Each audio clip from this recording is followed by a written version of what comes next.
Olá, seja bem-vindo, seja bem-vinda ao canal Matemática Superior. Hoje nós vamos para a aula 17 da disciplina Equações Diferenciais, que está sendo ofertada remotamente pelo Instituto Federal do Norte de Minas Gerais, campus Montes Claros. Os alunos já estão chegando, vamos lá recepcioná-los? Agora sim, bom dia para todo mundo. Quem já estava aqui, Sávio, João Paulo, João Pedro, Cássio, Natália, Nayane, Ana, bom dia Ana, Carlos Henrique, Sabrina, Laura. Todo mundo conseguindo me ouvir aí? Foi bem, graças a Deus, Carlos. Um sufoquinho no jogo do Galo de sábado à noite, mas faz parte. E aí, ler o conteúdo da aula de hoje? Todo mundo mais livre, leve e solto depois da prova? Ou não? Decepção da nota. Por que decepção, Ana?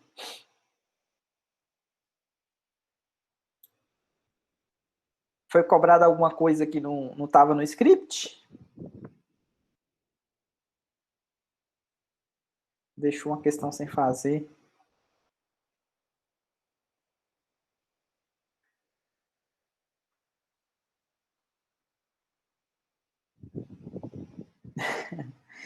Ok. Vocês viram o gabarito depois? Acho que foi logo no sábado. Foi logo no sábado de manhã, Cleveson tinha pedido a resolução. Eu enviei para vocês as resoluções. Era aquilo que eu tinha comentado para vocês, né? Era uma questão de Dirac, uma questão de convolução e uma questão de... peguei a figurinha, foi do Carlos, né? A do Einstein. Uma questão para sistema, onde eu tentei cobrar o máximo possível de sistema, né? Das soluções diferentes, em uma questão só. E uma questão de séries de Fourier, onde eu ainda coloquei uma função par para vocês tiver menos trabalho, né, para calcular o BN, né? Ou seja, o BN era nulo, porque era par, a função que eu dei, para dar menos trabalho ainda.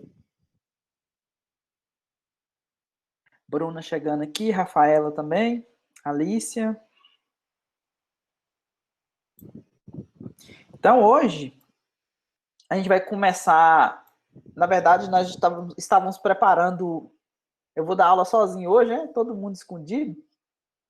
Olha como é que tá a minha tela aqui, ó. Tô vendo só iniciais de nomes e algumas fotinhas. Então, na aula passada... Aí, Sabrina, obrigado. Na aula passada, pelo menos para ter para alguém, quando eu olho para aí, Nicole também, quando eu olho para esse lado direito aqui, é porque tem outro monitor aqui à minha direita, né? Eu estou enxergando vocês aqui enquanto eu estou dando aula aqui do lado esquerdo aqui. Então é ruim quando você olha para o lado direito ali, não aparece ninguém, né? Eu estou falando para quem mesmo? Quando tem pelo menos uma pessoa e não se sente tão solitário. Né? Então, na aula passada, na semana passada, a gente estava falando de séries de Fourier, e aí a gente estava preparando o terreno, como eu comentei com vocês, para exatamente chegar no que a gente vai começar hoje, que seria a parte final do curso, né? O último terço, né? O 3/3, né, do curso. Então, hoje a gente vai falar a respeito da nossa primeira equação, a gente vai ver 3 equações chamadas parciais, então agora o curso ele muda de, por mais que a gente vai utilizar EDO aqui dentro de EDP, mas as soluções agora elas vão depender de duas variáveis, tanto para equação do calor, que a gente vai ver, que é a temperatura, a temperatura que vai depender da posição e do tempo, ok? A posição na barra e do tempo. E a equação da onda também a gente vai pegar o quê? Vai pegar a amplitude e também o tempo. E a gente vai pegar a equação de Laplace. A equação de Laplace, como a gente vai estar definida num retângulo, no plano, então a gente vai precisar das componentes x e y para definir Laplace no plano. Então aqui as minhas soluções elas vão ser funções de duas variáveis. Então por isso que vai envolver as derivadas parciais dessas funções. Beleza? Então a gente começa hoje a falar do primeiro caso da equação do calor, que são as condições de fronteiras homogêneas. Então, como é que vai funcionar hoje, né? Ou seja, o que a gente vai ver nessa primeira aula de EDP, digamos, né? A gente vai apresentar para vocês o método chamado de separação de variável. Esse método de separação de variável, o nome já indica, né? Ou seja, separar as variáveis. Então, se depende, por exemplo, de x e de t, então seria interessante eu pegar uma coisa que depende só de x, uma coisa que depende só de t, ou seja, eu vou separar na multiplicação. Então, quando eu separar na multiplicação, a gente vai ver que separadamente, cada uma dessas equações aqui, elas vão se transformar em um EDO. Por quê? Porque cada uma delas depende apenas de uma variável. Essa aqui só depende da posição e essa aqui só depende do tempo. Então, nesse capítulo, nós vamos utilizar esse método para encontrar a solução analítica. Por mais que no curso de vocês, possivelmente lá na frente, com fenômeno de transporte, talvez, né? Vocês vão utilizar, talvez, métodos numéricos para poder resolver alguns problemas de fluidos, por exemplo, deslocamento e tal, mas aqui a gente vai encontrar a solução analítica. Então, possivelmente lá na frente vocês vão utilizar os métodos numéricos, mas aí como é que vocês validam isso, né? Isso aqui, os métodos numéricos, eles têm que estar de acordo com a solução analítica da situação. Então, nós vamos encontrar a solução analítica. Vitor chegando aqui. Bom dia, Vitor. Para alguns casos, logicamente eu não vou falar de todos eles, né? Das equações do calor, da onda e de Laplace. Então, são essas três EDPs que a gente vai estudar no curso. Então, nós vamos começar com a equação do calor, com as condições de fronteira que a gente chama de Dirichlet, ok? As condições de fronteira chamadas de Dirichlet. Então, a gente começa com as homogêneas. O que seriam as condições de fronteiras homogêneas? Então, eu vou considerar esse seguinte problema aqui de condução de calor em uma barra. Então, essa barra aqui, ela vai ser uma horizontal, né? Uma barra reta horizontal. O comprimento dela vai ser L. E o que significa espessura desprezível? Aqui, a gente vai considerar ela o comprimento mais importante do que a espessura dela, propriamente dita, ok? Então, ela é muito menor do que L, tá vendo? A espessura, ela é bem menor do que o comprimento. Então, suponha que os lados da barra são perfeitamente isolados. Então, imagine uma barra aí, né?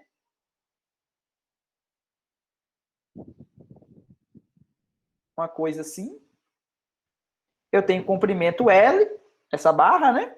Então, o que acontece? O que eu quero? Eu quero, por exemplo, uma secção transversal aqui da barra, aqui no meio.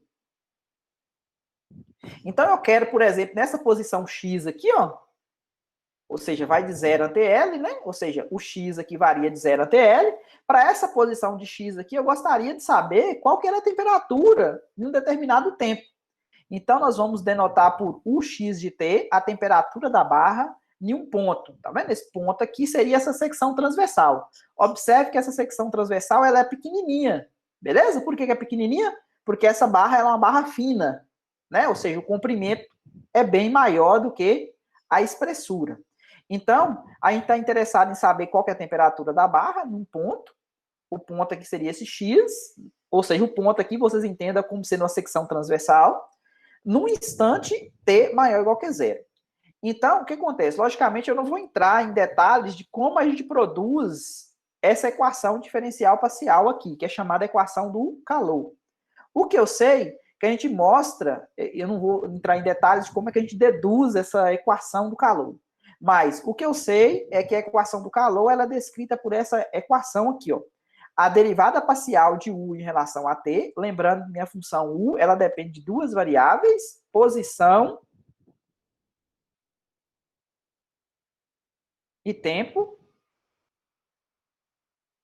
Então, a derivada parcial, tá vendo? Derivada primeira parcial, tá vendo? Em relação a T, é igual a uma constante. Essa constante aqui é chamada constante de difusividade térmica.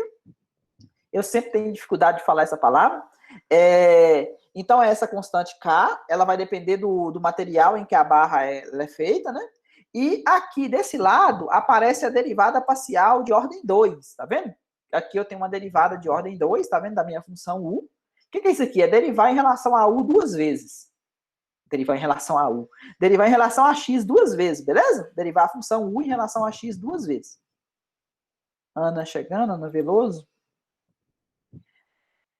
Tranquilo como é que é a equação? Essa equação vocês têm que guardar ela, né? A derivada de u em relação a t, em relação ao tempo, é uma constante vezes a derivada segunda parcial de u em relação a x, vezes a constante de difusividade térmica, beleza?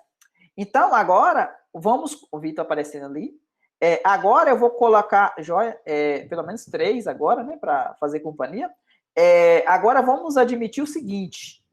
Começo a colocar as minhas condições de contorno no meu problema. Então, qual que seria... Lembra lá que eu falei que a minha barra ela é isolada lateralmente? Ou seja, aqui na lateral ela não perde calor. Mas aqui, ó, nas pontas dela, o que vai acontecer? Então, vamos admitir que nós vamos conhecer a temperatura para cada ponto. Ou seja, quando o T é zero, tá vendo? O T é zero. Quando o T é zero, significa que eu vou ter uma temperatura para cada seção transversal, o X variando de 0 até L, concorda? Então, eu vou chamar isso aqui é uma função de uma única variável, ou seja, só depende da posição. Por quê? Porque no tempo zero eu vou ter uma temperatura para cada ponto da barra. Cada ponto da barra, vocês entendem? Cada secção transversal da barra, beleza? Cada X aqui, ó, da barra. Então, se eu falei que ela está isolada aqui na lateral, o que pode acontecer aqui nas pontas, nas extremidades? Então, isso aqui é uma condição que a gente chama de condição de contorno. Então, vamos também supor, tá vendo? Que as extremidades da barra, ou seja, essa pontinha do lado de cá e a pontinha do lado de lá, ou seja, as extremidades da barra, essa e essa, elas também estejam a priori, ou seja, quando x é zero, ou seja, x é zero aqui, e aqui x é L, ou seja, no final da barra. Então, quando x é zero e x é L, eu estou supondo que aqui, nessas extremidades, também a temperatura vale zero. Para qualquer tempo. Tá vendo que o tempo agora está livre? Então, entendeu o nosso primeiro problema? O nosso primeiro problema de contorno é essa aqui. A gente chama de condições homogêneas, ou seja, condições de Dirichlet. Logicamente, depois a gente vai colocar uma temperatura qualquer aqui, uma temperatura qualquer aqui, né? Mas, a priori, eu vou pegar esse pessoal aqui como sendo zero. Temperatura, não tem perca de calor nas extremidades também. Beleza. Então, agora, meu problema, ele ficou mais completo, tá vendo? Quando eu coloquei as minhas condições iniciais aqui, ó. Porque antes eu só tinha isso, né? Que era a minha equação do calor. Agora eu estou estudando esse caso aqui, ó, onde eu sei que no tempo zero a temperatura inicial ela está distribuída de acordo com essa função. E eu sei que para qualquer tempo, nas extremidades, também a temperatura é zero. Então, esse é o meu primeiro problema. É o mais simples possível, beleza? É o mais simples. Por quê? Porque tá bem minimalista as minhas condições de fronteira. Então, o que eu vou fazer? Eu vou utilizar o que eu tinha falado para vocês, o método de separação de variáveis. O que esse método consiste? Consiste em a gente separar as variáveis. A minha função, ela depende de x e de t, tá vendo? Então, eu vou separar numa x que depende de x, vezes uma t que depende de t. Ou seja, um t grande que depende da temperatura. Aí, o que acontece? Isso aqui tem que satisfazer a equação, não tem? Qual que é a equação? Não é essa aqui, ó? Para ser solução, quando eu derivar e substituir, tem que satisfazer, não tem? Então, o que acontece? Quem que é a derivada dessa função u em relação a t? Vocês concordam que du, dt, vai dar... Ó, x de x é constante, não é? Porque não depende de t. Então, eu vou conservar x de x e vou derivar t de t. Ok? Então, essa aqui é a derivada parcial de u em relação a t. Quem que é a derivada de u em relação a x? Agora, t de t vai ser constante, não vai? Então, eu vou conservar t de t e vou derivar x de x. Mas eu preciso da derivada segunda, não é? Então, eu vou derivar de novo. Então, a derivada segunda em relação a x vai dar quem? Vou continuar conservando o meu t de t, e aqui vai ficar uma derivada segunda, né? A derivada da derivada. Então, por isso que quando você substitui, vai ficar quem? Ó, aqui vai ficar x de t vezes t', e do outro lado vai ficar k que multiplica quem? T de t que multiplica x duas linhas. Substituiu na equação, tá vendo? Os valores que eu obtive. Agora, o que eu fiz? Eu peguei esse x de t aqui e passei para cá dividindo. Beleza? E o que eu fiz aqui, ó? Peguei esse t de t e passei para cá, não passei? Peguei esse k também, passei para cá, tá vendo que ficou 1 sobre k? Então, peguei esse pessoal, passei para cá, e desse lado aqui, sobrou o quê?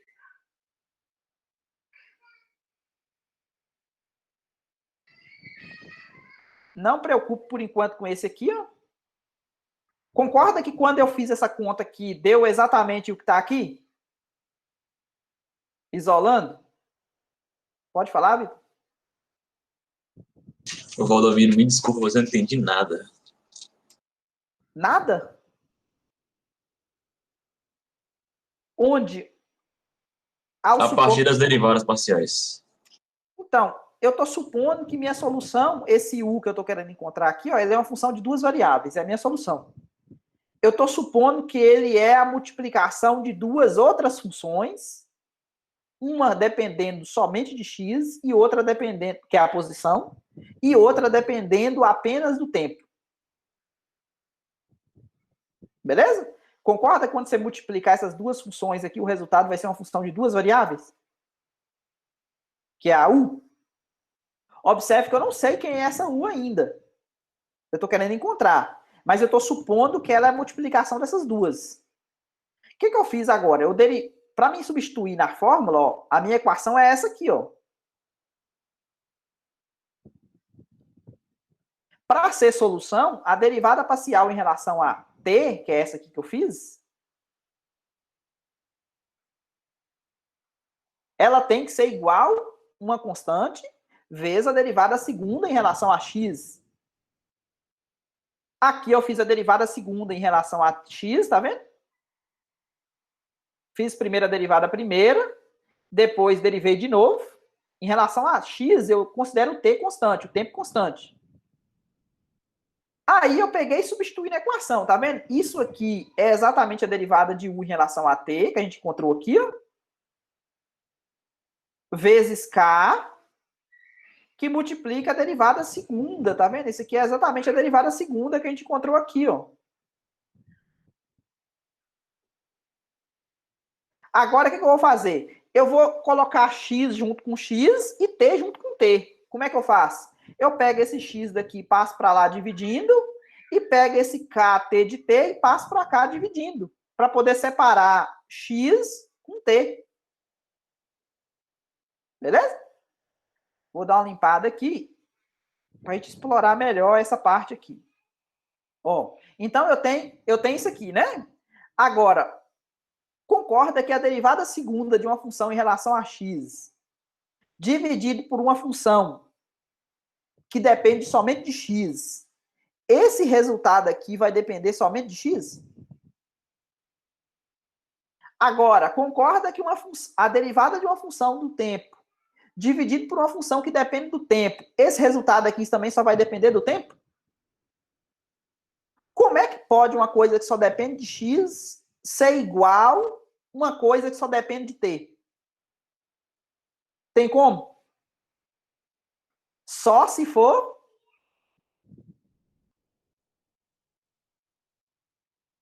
Pode falar, gente. Constante, entendi. Só se for constante. O único jeito. Não pode depender de x isso aqui, concorda? Porque se isso aqui depende de x e isso aqui depende de t, não tem como ser igual. O único jeito disso aqui ser igual é se for igual a uma constante. Aí uma pergunta que vocês podem fazer. Por que você chamou de menos lambda, né?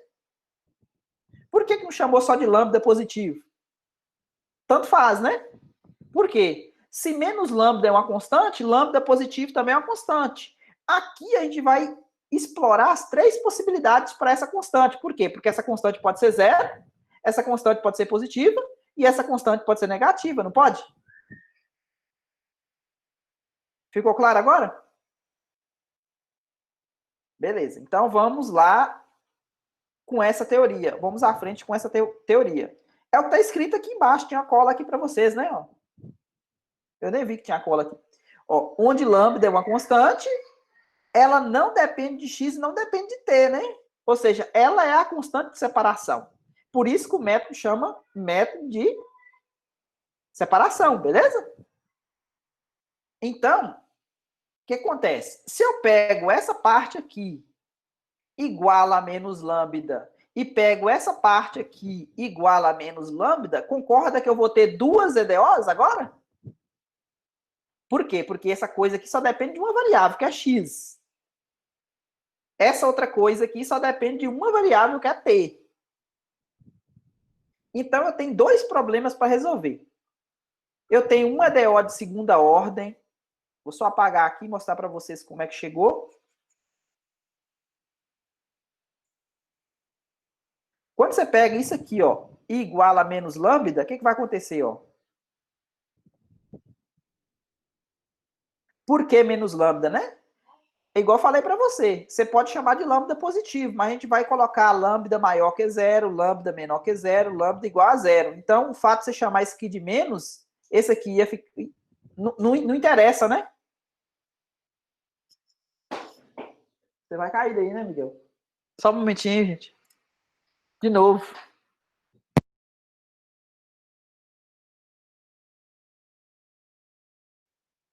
Foi quem tinha perguntado a respeito do lambda aqui? João Pedro. Você entendeu por quê, João? Tanto faz eu pegar a lambda positivo, menos lambda, eu vou ter que fazer as três possibilidades para ele de qualquer maneira? Sim. Então, aí por que eu peguei menos lambda? Para poder ficar o meu primeiro problema mais fácil de ser resolvido. Por quê? Ó, pra você ver, ó. Se eu pego... Vou apagar isso aqui. Que eu estava falando para vocês. Isso aqui igual a menos lambda, o que vai acontecer? Ó? Você vai... Esse aqui dividido por esse igual a menos lambda. Então, você vai multiplicar esse vezes esse, não vai? Multiplicar cruzado. E vai passar ele para cá, né? Igualar a zero. Tá vendo que deu exatamente isso aqui, ó? Sim. Agora, vamos ver as condições. O que é o x de zero? Ó, primeiro, quais são as minhas condições iniciais? Vamos voltar aqui, ó. U de 0t é igual a zero, tá vendo? U de 0t e U de LT é igual a zero. Por quê? Lembra que nas extremidades não tinha, a temperatura também era zero?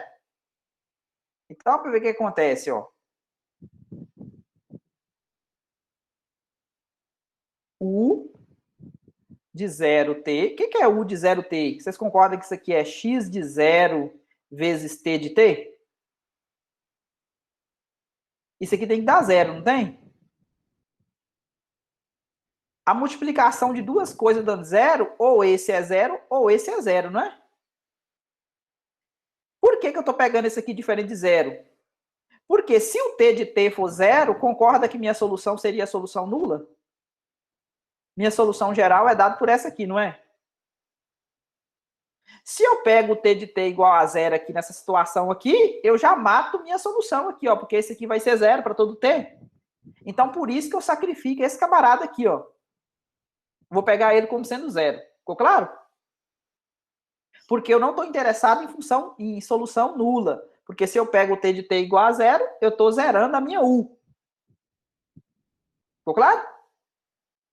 Agora a outra hipótese. Qual que é a outra hipótese? U. Não ficou claro, Bruna? Então vamos lá de novo.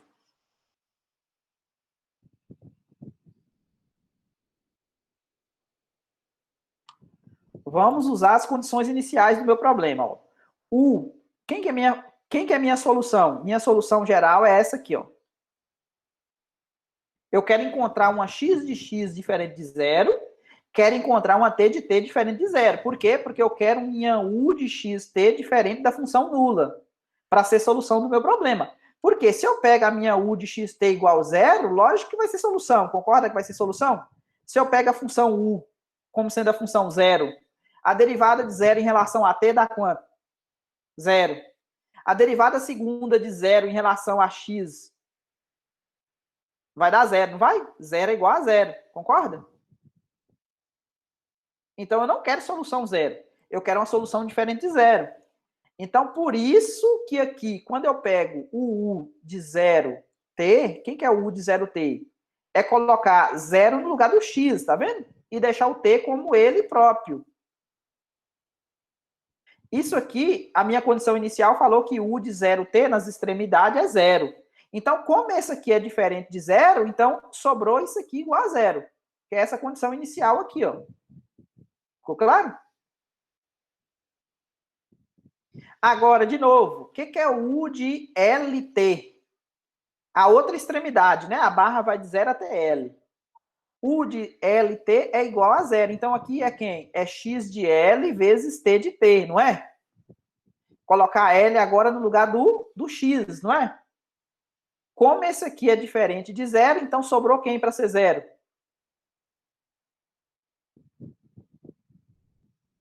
Ficou claro? Ô, Valdomiro, Oi. o que significa o x de 0 e o x de L serem zero? Não Porque seria uma barra de sem comprimento? Seria o quê? Uma barra sem comprimento? Não, na verdade, o que é o x? Esse x de L ser zero aqui, quando você resolve essa... Primeiro, a gente vai ter que ter interpretação do que significa esse x grande. Esse x grande, ele é o quê? É a função posição. Então, isso aqui é um EDO de primeira ordem, e aqui eu estou falando para vocês que a minha função x, ela zera, imagina aqui, ó.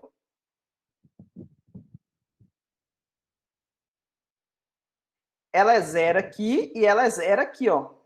Agora, para outros valores de x aqui, ó, a minha função x de x pode ser diferente de zero. Eu não sei quem é essa x de x ainda. Beleza? Mas eu sei que ela vale zero aqui, ó. Lembra? Um problema, isso aqui é o quê? É o que a gente chama de problema de valor inicial e de fronteira, lá no início do curso. Lembra que a gente, para resolver um EDO de segunda ordem, a gente precisa de duas condições iniciais, não precisamos? Geralmente a gente pegava o quê? Pegava a imagem de um ponto e pegava a derivada dele, não era? Sei lá, isso aqui poderia ser igual a 3, isso aqui igual a 4. Igual a dois números, né? Nesse caso aqui era o chamado PVI, que era o problema de valor inicial normal, né? Quando a gente colocava esse F aqui, eu dava para você a informação o quê? Dos pontos na fronteira. Lembra disso lá no início do curso? Certo. Então, aqui eu estou dando para vocês um PVI-F. Ou seja, eu tenho informação aqui nessa fronteira e na outra fronteira, ao invés de dar informação a respeito do quê? Da imagem do ponto e a derivada no ponto. O que eu sei é que com essas duas condições aqui, ó, eu consigo encontrar o quê? Eu consigo encontrar as duas constantes, porque a solução dessa EDO aqui de segunda ordem, ela vai depender de duas constantes, não vai? C1 e C2? E se eu tiver dois valores, seja a imagem de um ponto e a derivada nele, ou a imagem nos extremos, que seria a fronteira do intervalo, eu consigo determinar quem são essas constantes C1 e C2 para um EDO de segunda ordem. Ok? Beleza.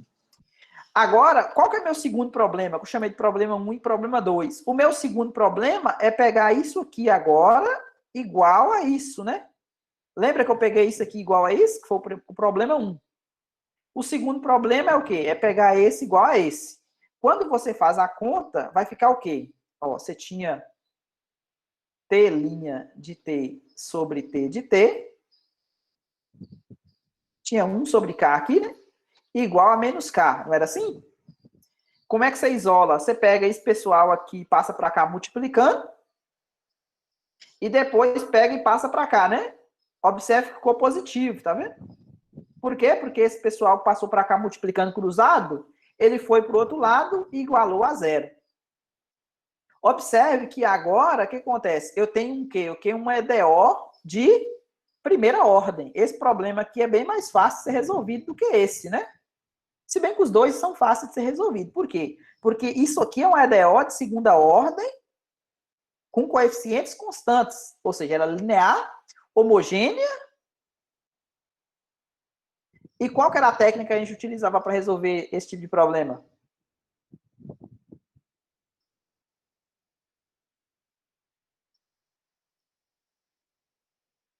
Qual que era, gente? Isso caiu na primeira prova, né?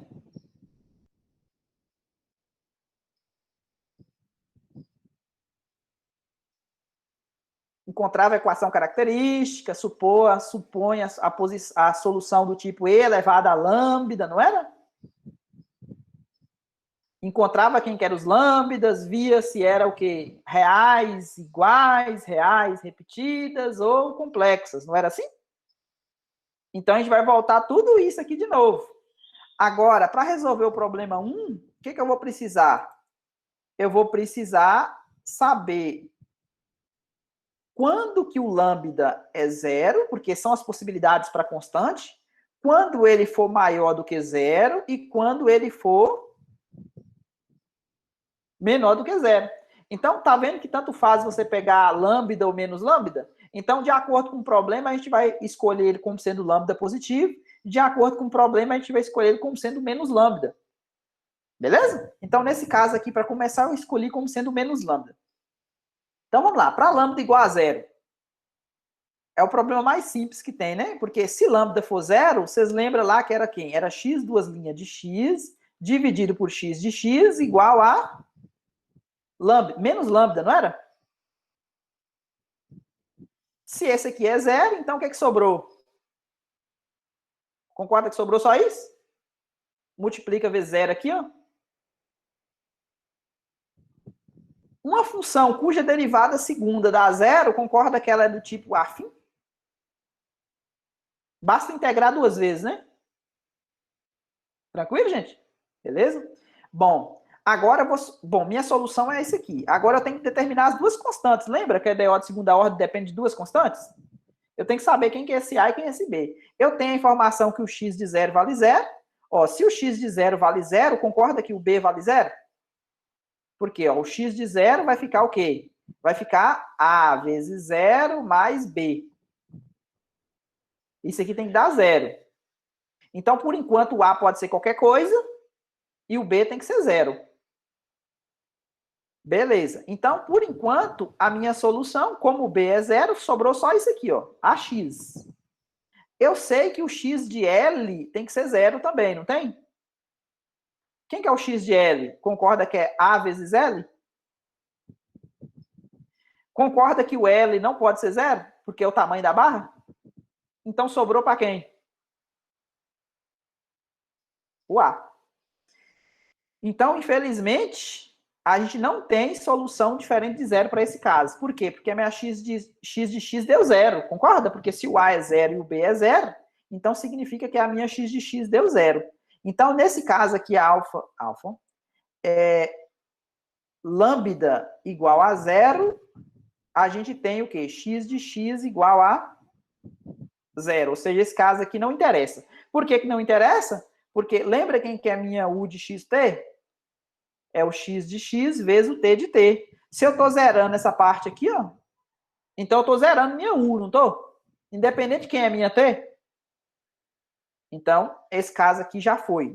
Não tem solução, né? Ou seja, o lambda não pode ser zero. Vamos pegar o caso lambda negativo agora. Se o lambda é negativo, concorda que você pode escrever ele como sendo menos alfa ao quadrado? Independente do valor de alfa? Porque se o alfa for positivo, observe que o menos não está ao quadrado, não, viu? O menos não está ao quadrado. Por que eu estou fazendo isso aqui? Para não ficar carregando a raiz quadrada de lambda. Ou de menos lambda. Porque é melhor fazer isso aqui do que isso aqui, né? Porque se isso aqui tiver ao quadrado, a gente pode tirar da raiz, não pode?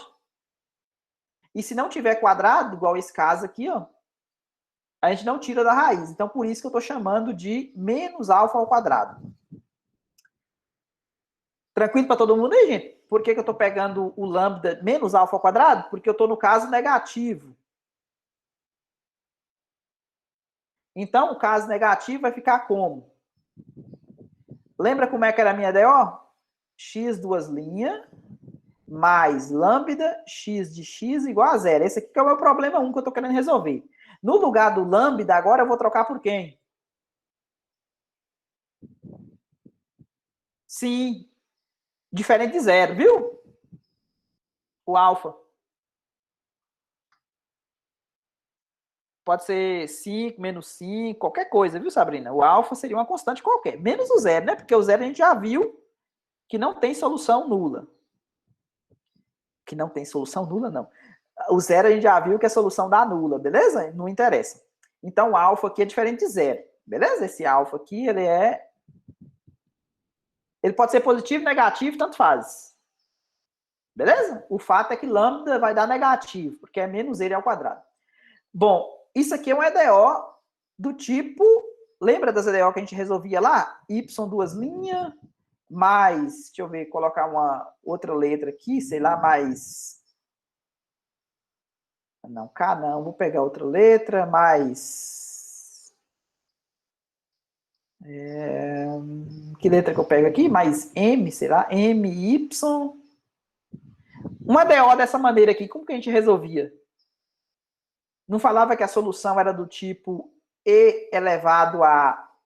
No caso aqui, o lambda lá da história lá atrás, não é esse mesmo lambda aqui, viu? Por isso que eu chamei de R aqui, tá vendo que aqui tem um R? Esse R aqui é a raiz da equação característica. Que equação característica tem essa EDO de segunda ordem? Lembra que seria o R ao quadrado, como aqui eu só tenho a função, então quando você colocava em evidência, ficava R ao quadrado menos alfa ao quadrado. Ficou clara a equação característica para todo mundo?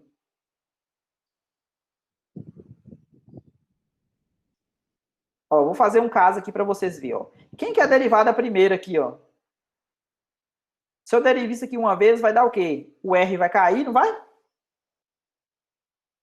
Se eu derivo de novo, vai cair novamente o R, não vou? Substitui na equação agora. O que vai acontecer? X duas linhas vai ficar quem? R ao quadrado, E elevado a RX, menos alfa ao quadrado, que multiplica. Quem que é o X de X?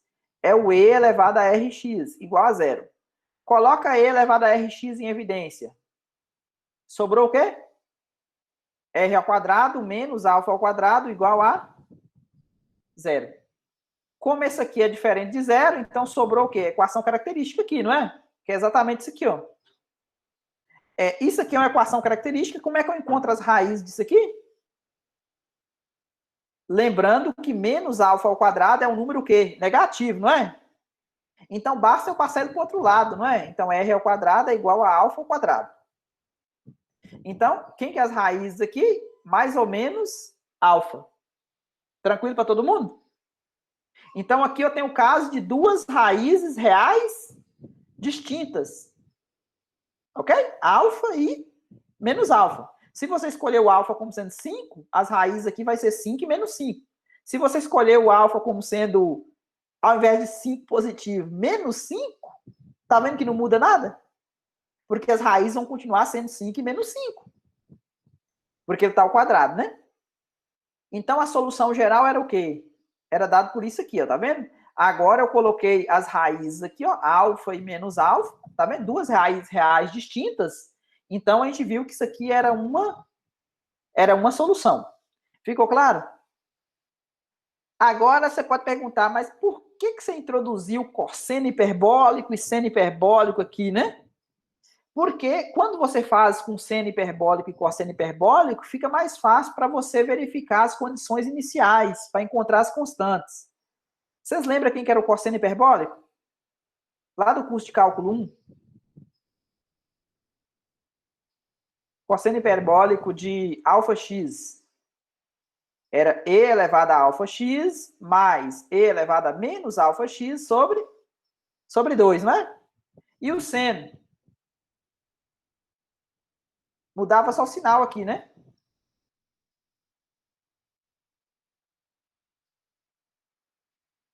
Então, se você pega, por exemplo, o cosseno de alfa x aqui, ó, mais, vezes, tá vendo que aqui apareceu um D1 e um D2? Esse D1 e D2 não são as mesmas constantes C1 e C2, não, são outras constantes. Porque se você pega isso aqui, ó, quer ver? Vamos fazer essa conta para vocês verem. Fazer uma vez só, porque tá faltando espaço aqui para poder... Vamos ver se cabe aqui, né? Ó, C1 e elevado a alfa x. Imagine que você pegou o cosseno hiperbólico e somou com um seno hiperbólico. Se você pega isso aqui e soma, vocês concordam que essa parte aqui do menos vai cortar? Porque fica um positivo e um negativo, né? Ó, 2 seno. Melhor. Cosseno hiperbólico de alfa x mais seno hiperbólico de alfa x. Vamos fazer essa conta aqui. Essa conta aqui vai dar quanto? Então, eu vou somar esse com esse. Concorda que vai ficar meio... Vamos lá, coloquei o meio em evidência. Esse camarada mais esse aqui vai dar 2 vezes, não vai? E esse camarada com esse aqui vai cortar, não vai? Então, sobrou só isso. Esse 2 pode cortar com esse 2, não pode? Então, deu quem? Agora, se você faz cosseno de alfa x, cosseno hiperbólico de alfa x, menos o seno hiperbólico de alfa x, o que vai dar? Vou pegar esse menos esse. Então, vou colocar o meio em evidência. Essa parte inicial aqui vai cortar, não vai? Porque o e elevado a alfa x é positivo, menos ele. Aí vai ficar menos, né? Ou seja, esse aqui é positivo, menos com esse menos aqui, ó, vai ficar mais, não vai? Então vai ficar 2 vezes e elevado a menos alfa x. Cortou esse com esse, deu? O que eu tinha, na verdade? Não era C1 vezes e elevado a alfa x, mais C2 vezes e elevado a menos alfa x? Então, essa expressão aqui, ó, eu estou falando que eu posso escrever essa soma de exponencial como sendo o cosseno hiperbólico de alfa x vezes o D1. Quem que seria esse D1 da história? Você poderia pegar C1 mais C2 dividido por 2, porque você somou e dividiu por 2, não foi? E depois você poderia pegar o D2 como sendo quem? C1 menos C2 dividido por 2. Aí você tem essa expressão aqui. Essa expressão aqui ela é equivalente a essa. Ok? Agora, por que eu fiz isso? Porque eu vou substituir as condições iniciais nessa expressão aqui, ó. E não nessa. Oi? Valdomiro, esse primeiro termo aí não deveria ser o somatório, o cosseno mais o seno hiperbólico? Assim como o segundo seria o cosseno menos o seno? Então, esse D1 aqui, ó, ele já está absorvendo a soma das exponenciais. Tá vendo? Quando você pega essa aqui mais essa, que está aqui, tá vendo? Quando você pega essa constante D1 como sendo C1, vamos fazer a conta aqui de novo, ó, para você ver, ó. Vamos pegar C1 mais C2 sobre 2, C1 mais C2 sobre 2 vezes o cosseno hiperbólico de alfa x, mais C1 menos C2 sobre 2, vezes... Esse aqui é o que eu estou chamando de D1 e esse aqui é o D2. Vezes o seno hiperbólico de alfa x. Quando você desenvolve isso aqui, o que vai acontecer? Ó, vai ficar C1 sobre 2, melhor. Vou deixar o C1 mais C2 sobre 2, vezes quem? Vezes E elevado a alfa x, mais E elevado a menos alfa x sobre 2, não é? Que é exatamente o cosseno hiperbólico que está aqui. mais C1 menos C2 sobre 2, dividido por o seno. E elevado a alfa x menos E elevado a menos alfa x sobre 2. Agora vamos desenvolver isso aqui vezes esse aqui, ó. Vai ficar quem? Vai ficar essa parte aqui, ó. Vai ficar uma conta grande. C1 mais C2 sobre 2. Sobre 4, né? Porque vai multiplicar esse 2 vezes 2. Então vai ficar sobre 4 vezes E elevado a alfa x. Tá vendo? Essa primeira parte vezes essa primeira parte aqui, ó. Mais esse aqui vezes esse aqui vai ficar C1 mais C2 sobre 4 vezes E elevado a alfa x, ou menos, né? Esse vezes esse vezes esse. Aqui, ó. Mais, agora esse aqui, ó, C1 menos C2 sobre 4 vezes E elevado a alfa x. E, por último, C1 menos C2 sobre 4, E elevado a menos alfa x. Só que aí, esse pessoal aqui, ó, você tem que ver, ó, esse aqui, por exemplo, esse C2 sobre 4 aqui, ó, ele cancelaria com esse menos C2 sobre 4 aqui, ó. Esse C1 sobre 4 aqui e esse C1 sobre 4 aqui, ó, alfa x, aqui tem um C1 sobre 4 aqui também, tá vendo? Você junta eles para dar um C1 sobre 2, né? Que é um quarto mais um quarto. Eu acho que eu errei na constante aqui. Talvez não tenha esse sobre 2 aqui. Só C1 mais C2, talvez.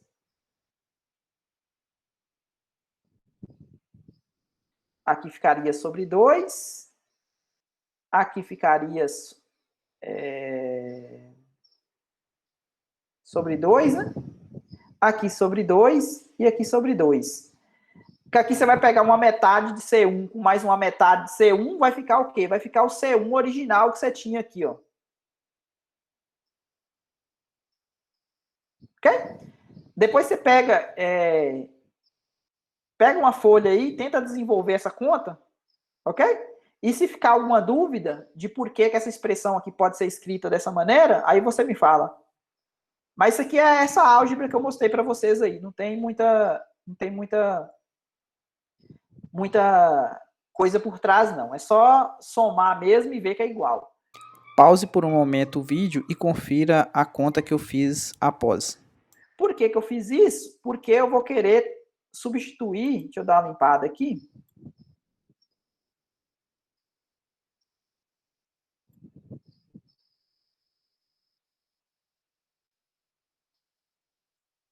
Porque eu vou querer substituir o zero aqui no lugar do x. Ó. Se eu substituir o zero no lugar do x, o que vai ficar? Vai ficar D1 cosseno hiperbólico de zero mais D2 seno hiperbólico de zero. Isso aqui é o x de zero.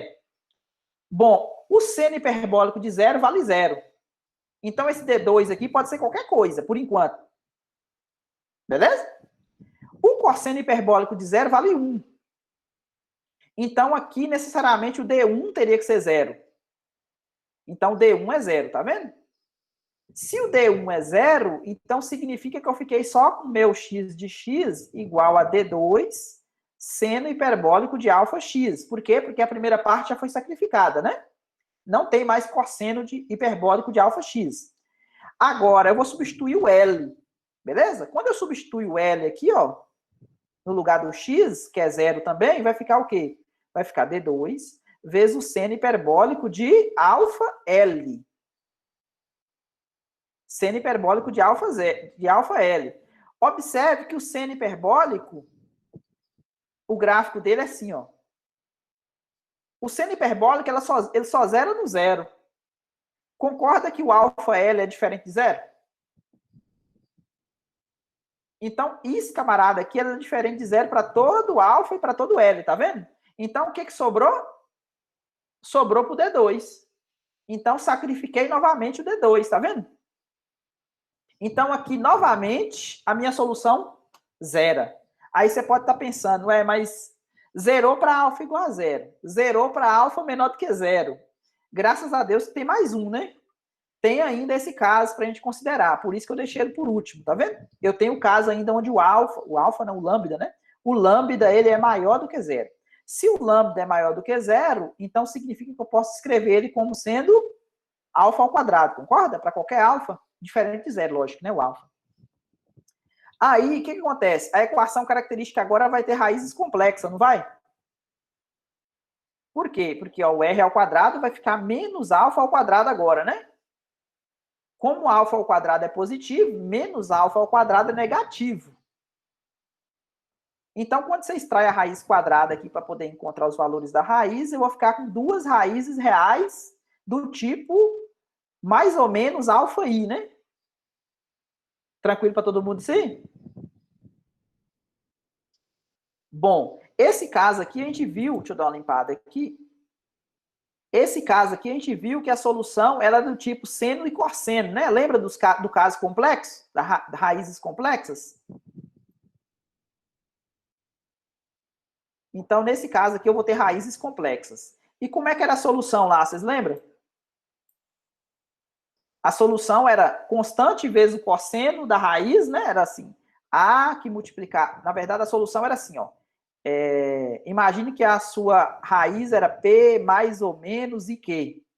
Aí ficava assim, y de x igual e elevado a menos px, que multiplicava uma constante vezes o cosseno de qx, mais outra constante vezes o seno de... Essa aqui era a solução complexa, não era? Nesse caso aqui, o meu P é zero, concorda que o P é zero?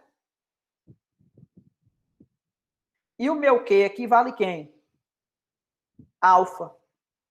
Então, por isso que ficou C1 cosseno de alfa x mais C2 seno de alfa x. Bom, vou substituir o zero aqui, ó. Quando eu substituir o zero aqui, o que vai acontecer? O seno de zero é zero, então o C2 pode ser qualquer coisa. O cosseno de zero vale 1, então o C1 tem que ser sacrificado, né? Porque o x de zero é zero, então o C1 sacrificou. Agora, a minha única esperança, única, última, né? É essa aqui, né? Quando eu substituir o L, o que vai acontecer? Eu vou ficar com x de L, que é zero, né? Igual a C2 seno de alfa L. Graças a Deus que existe outros valores aqui, ó, de forma que vai zerar o seno, para mim poder ficar com C2 livre. Porque se o C2 não fosse livre, eu teria a solução nula de novo, né? Beleza? Então, se esse alfa L for os múltiplos de 180, tá vendo? Então, eu tenho C2 livre. Então, se o C2 pode ser diferente de zero.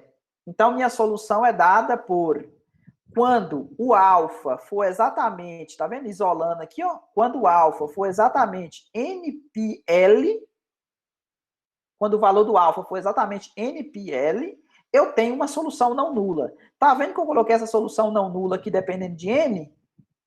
Por quê? Porque esse N aqui ele tá livre, tá vendo? Para assumir valores em Z. Porque o seno de 180, os múltiplos deles vai zerando, não vai? Então, ficou tranquila a minha solução para o meu problema 1? Na prática, a gente vai ter que resolver para cada caso de lambda ou... Não, só para lambda maior que zero, né? Porque os outros lá não tem solução, né, Bruna? Para lambda igual a zero e lambda negativo, não tem solução. A gente vai chegar na fórmula fechada. Eu estou mostrando para vocês como é que chega nela. Bom, amém. Então, lembra que o único caso que deu solução não nula foi esse aqui, não foi? Positivo? E eu sei que o meu alfa ele tem que ser exatamente NP sobre L. Então, alfa ao quadrado é colocar quadrado de todo mundo aqui, né? Então, o único valor... Lembra do meu problema 2? O meu problema 2 era assim, T' mais K vezes lambda vezes T de T, não era? Meu problema 1. Agora eu já sei quem que é o meu valor de lambda. Tá vendo que eu coloquei ele aqui, ó? É o único que tem solução diferente de zero, é esse. Então eu já sei quem é. Então eu vou resolver meu problema 2 com o valor obtido na minha solução do problema 1. Que eu sei que o meu x não zeraria, né? Meu x de x não zeraria. Então, esse aqui é um EDO de primeira ordem, tá vendo? Como é que a gente resolve um EDO de primeira ordem? Desse tipo, né? Lembra lá? Y' mais uma constante vezes y igual a zero? Então, a gente dividia todo mundo por y, não era? Isso aqui ficava um ln de y', a derivada do ln, né? Por quê? Porque a derivada de y' sobre y, esse aqui cortava, esse menos k ia para o outro lado, não era? Integrava aqui. Aqui ia ficar o ln de y, aqui ia ficar e elevado à integral de menos k, que dava e elevado a menos kt, não era? Então, quem que era a minha solução? Tá vendo? O meu t de t é uma constante. Quem que é a constante? Essa constante que aparece aqui era exatamente a constante de integração que aparece aqui, tá vendo? Quando você resolve esse problema aqui, vai aparecer uma constante. Então, vai ficar exponencial. Essa coisa toda aqui, ó, essa coisa toda aqui é isso aqui, tá vendo?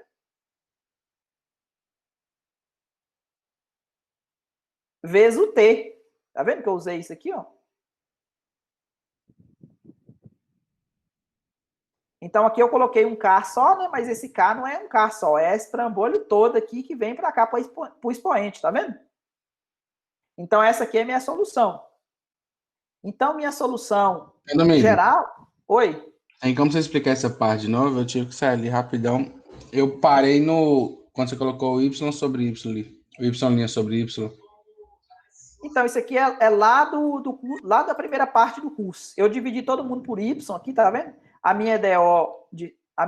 Essa EDO aqui, ó, ela tem essa cara, Y' mais uma constante, vou pegar outra constante aqui só para não falar que é a mesma, sei lá, M vezes Y. Como é que a gente resolvia esse problema aqui? A gente dividia todo mundo por Y. Isso aqui dava um logaritmo, a derivada do logaritmo. Esse M passava para o outro lado negativo. Integrava isso aqui, ó.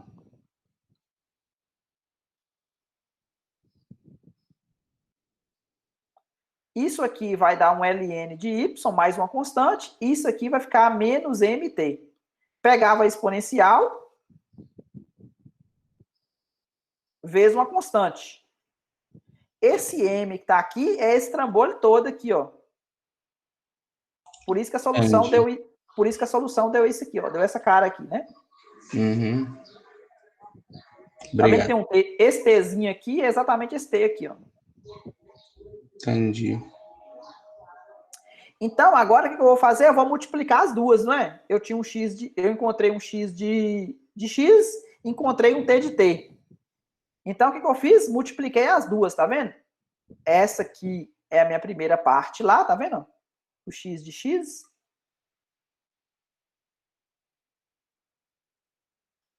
Tá vendo que aqui tem um cn? E aqui tem um bn?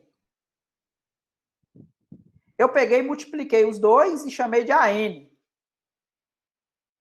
Tranquilo? Essa parte aqui é exatamente essa parte aqui do T de T, tá vendo? Eu estou multiplicando o x de xn de x vezes o tn de t, que é os dois não nulo que eu encontrei, beleza? Agora, você pode perguntar, eu sei que já deu 11,2, né?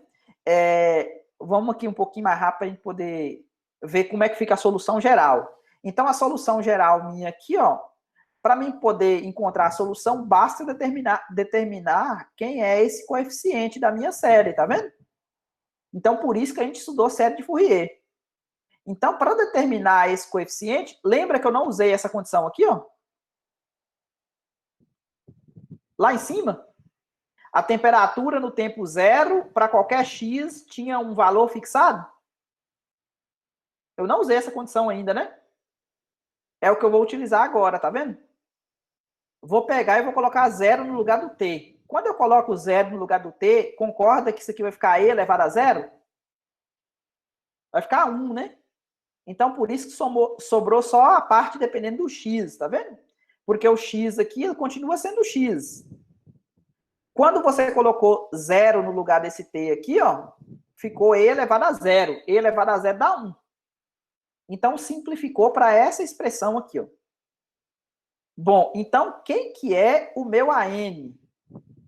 Observe que isso aqui é exatamente o coeficiente da série de Fourier dos senos, não é? Para minha função f. Observe que minha função f é uma função definida de 0 a L em R, não é? Porque esse aqui é o comprimento da barra. Tranquilo? Agora, o que eu vou fazer? Vou fazer uma extensão ímpar, não é? Para poder encontrar o coeficiente AN. Então, vou fazer uma extensão ímpar, tá vendo? Para essa F.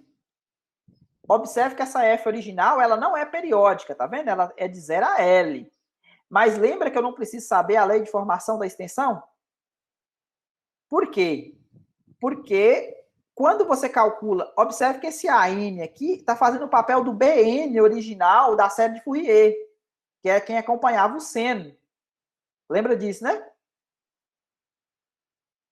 Então, o que acontece? Esse AN aqui vai ser 2 vezes, lembra? Porque o AN aqui, a fórmula dele é essa aqui, ó, de menos L até L, F, extensão ímpar, vezes o seno de Nπ x sobre L dx. Essa aqui é a fórmula do coeficiente, não é? Mas o que acontece? Como isso aqui é ímpar, isso aqui é ímpar, ímpar vezes ímpar, pá. Então, por isso que ficou 2 vezes de 0 a L, só que de 0 a L agora eu não preciso usar extensão coisa nenhuma, né? Eu posso usar a minha F original aqui, ó. Tranquilo, gente? Então, a solução é dada dessa maneira. E o AN é utilizando essa fórmula aqui para poder calcular o coeficiente. Ok?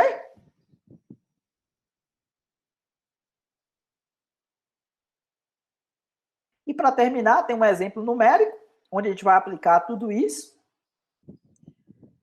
Eu vou considerar uma barra de 40 centímetros, então aqui eu tenho meu valor de L.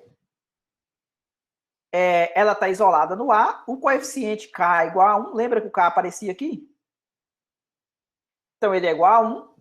Ela está mantida a temperatura de 0 nas extremidades, tá vendo? E para cada ponto inicial eu tenho essa função aqui, ó. Ela é de 0 até 40, né? Então ela vale x até o 20, identidade. E depois ela vale 40 menos x do 20 até o 40. Então essa aqui é a minha função de distribuição de temperatura na barra. Ok? Você tem a barra, a temperatura ela está 0 aqui no início da barra, ela vai aumentando até chegar em 20 graus Celsius, digamos, né? E depois ela vai diminuindo a temperatura até chegar em 0, de novo. Tá vendo? Ela sobe até aqui a temperatura na barra, e depois ela diminui até chegar no 0. Então ela está 0 aqui nas extremidades da barra. Então, qual que é a solução? De acordo com o que a gente viu, né? Vai ser um AN, seno de Nπ x sobre L, vezes exponencial de n ao quadrado, π ao quadrado, esse aqui é o L ao quadrado da história, né? 40 ao quadrado, vezes t. Onde esse AN aqui é dado pela forma 2 sobre L, integral de 0 a L, f de x vezes o seno de npx sobre L. O L é 40. Então, o que você tem que fazer? Você tem que fazer a conta do coeficiente. Por quê? Porque isso aqui é padrão. Isso aqui não vai mudar. Isso aqui é a solução para todo problema desse tipo. A única coisa que vai mudar aqui é o comprimento da barra que você vai colocar para cada caso. E se aparecer um K aqui, né? Observe que aqui tem um K, não tem? Mas nesse caso aqui o K vale 1. Então, por isso que ele não apareceu aqui. Isso aqui você vai fazer integração por partes. Por quê? Porque você vai pegar a integral 2 sobre 40, integral de 0 a 20. De 0 a 20 você vai utilizar x.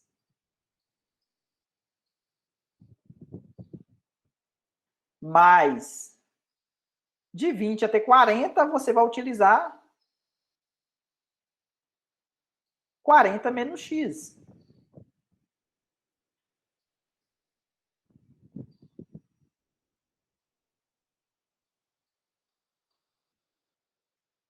Duas integração por partes, tá vendo?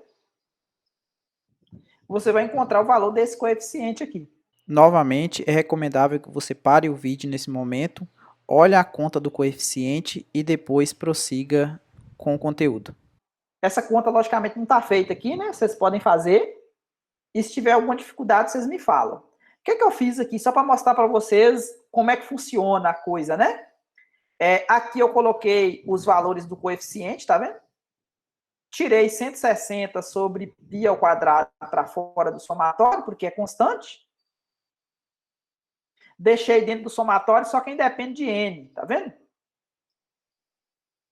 Aqui, eu resolvi alguns casos para vocês verem, né? Substituindo n igual a 1, n igual a 0. Nesse caso aqui, eu comecei do zero, porque eu coloquei 2n mais 1. Se você quiser colocar 2n menos 1, aí você pode começar no n igual a 1, beleza? O primeiro ímpar seria, se você coloca aqui, o n seria 1, primeiro ímpar. Como eu coloquei 2n mais 1, o primeiro ímpar é para n igual a 0. Tranquilo? E pronto. O que eu fiz? Eu desenhei para vocês no GeoGebra o gráfico dessa superfície, tá vendo? Essa superfície vermelha aqui é a função temperatura para x e t. Olha para vocês verem aqui, ó. Esse aqui é o eixo do x. O que é o x? É a posição. Isso aqui, o x, e aqui o tempo. Tá vendo o eixo do tempo aqui, ó? Olha o que aconteceu. Se o tempo é 0, ó, o que aconteceu com a temperatura? Lembra da função lá? Tá vendo? No tempo 0, tá exatamente aqui, ó. Aí o tempo foi passando, tá vendo? O tempo passou. Quando o tempo passou, o que aconteceu? Tá vendo que a onda tá diminuindo? Olha o que acontece aqui no final, para tempo grande. Concorda que isso aqui, ó, quando o tempo vai para mais infinito, como isso aqui está negativo, isso aqui tende a zero? Na solução geral. Isso aqui fica oscilando. Isso aqui, quando o tempo vai para mais infinito, tende a zero. É exatamente o que esse gráfico vermelho aqui está mostrando, tá vendo? Ó? Essas ondas, elas vão diminuindo.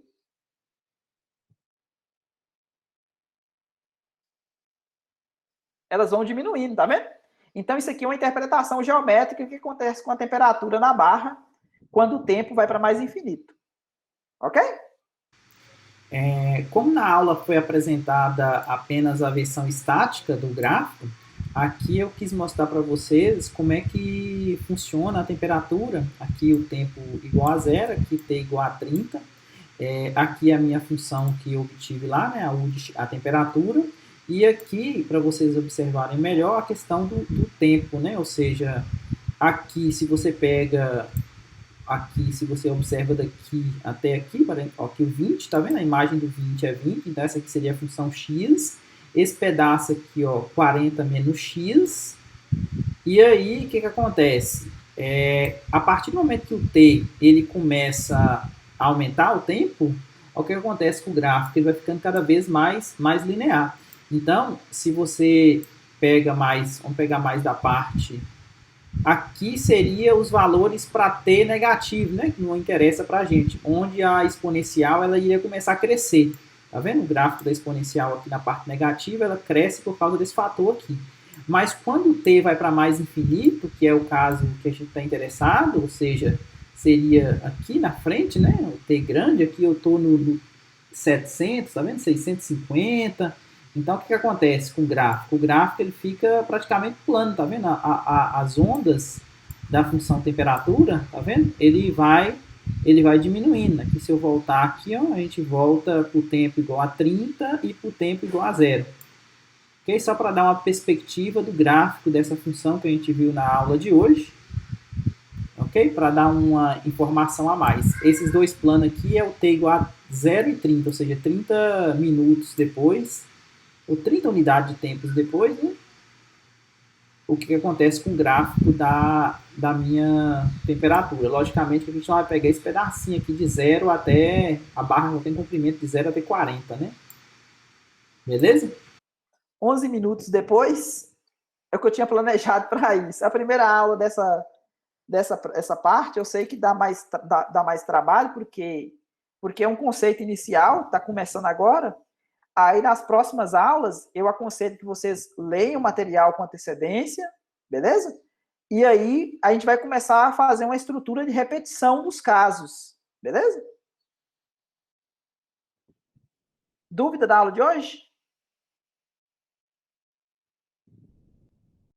Outra coisa, eu aconselho vocês reverem a aula, né? Porque eu sei que, para um primeiro momento, pode ser que alguma coisa aqui ficou mais rápido, refazer a conta do coeficiente, esse tipo de coisa, né? Então, é importante para poder você ter o sentimento de que entendeu o que realmente está acontecendo. Quiser refazer esse gráfico no GeoGebra lá, vocês podem refazer. Uma vez acho que é suficiente. Pode ir pausando a aula, fazendo as anotações, entendeu? E para poder ter esse sentimento de que entendeu. Porque essa primeira aula ela é importantíssima no sentido de que tudo que a gente vai fazer da agora para frente vai ter essa estrutura de repetição. A gente vai pegar os casos lambda maior que zero, menor que zero, igual a zero, para um monte de situações dos outros tipos de equações, das outras IDPs que a gente vai resolver. Então, se esse primeiro caso não ficou legal para você, então a tendência é que os outros também não fiquem legais, entendeu? Porque a estrutura de repetição vai ser a mesma. O modus operandi, digamos, igual. Valdomiro. Oi, João. Nessa aí você pegou onde não tem perda de calor, né? Onde as extremidades são zero. Vai ter questões onde não vai ser também, né? Aí provavelmente deve ser mais puxada a questão. Vamos colocar as condições de fronteiras não homogêneas, onde não é zero. Vamos colocar uma temperatura, por exemplo, 20 graus e 30, por exemplo, nas extremidades, entendeu? E aí a gente vai ver o que acontece. Nesses casos aí, o lambda vai ser, ainda assim, vai ser só ele maior que zero? Não, a gente vai mudar, vai depender de cada análise. Oh, meu Deus. Obrigado. Mas aí, como diria Jack Stripador, vamos por partes, entendeu? Tipo assim, por partes, literalmente aqui. Vamos fazer cada caso em cada caso, entendeu? Eu acho que ele era mais literal. Lá era mais literal. Aqui a gente vai fazer quase que literal, né? Porque vai ser por partes também. E vai ser por partes, no sentido de que vai aparecer integração por partes, né? Digamos.